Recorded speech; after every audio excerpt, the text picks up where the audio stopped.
আর একটু সময় ওয়েট করো, এই যে হয়েছে প্রায়, ঠিক আছে। তো আজকে এসে ঝটফট নুডলস রান্না করলাম। তো নুডলস রান্না করলাম আর হচ্ছে একটা গল্প মনে পড়ে গেল। তো গ্রামে তখনও হচ্ছে নুডলস মানে নাম শুনছি কিন্তু কখনো খাওয়া হয় নাই, দোকানে ওরকম পাওয়া যাইত না। তো বান্ধবীরা মিলে একবার সালটা কত এখন মনে আসতেছে না, 5-6 জন মিলে আমরা ওই বান্ধবীরই আত্মীয়র বাড়িতে মানে বেড়াইতে গেছি। তো আমাদের সামনে নুডলস রান্না করে দিয়েছে বড় বড় ফ্রিজের মধ্যে আর কি, সবাই নুডলস দিয়া ওই সস টস দিয়ে আমাদের সামনে দিছে। এখন এই যে আত্মীয় বাড়ি মানে বাড়িতে গেছি, ওনারা আমাদের সামনে বসে রয়েছে।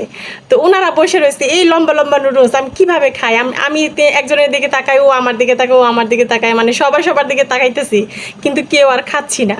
তো সেই কথা এখন আজকে মনে পড়লো, তো আজকে নুডলস রান্না করলাম। তো সবাই ভালো থাকবেন, আল্লাহ হাফেজ।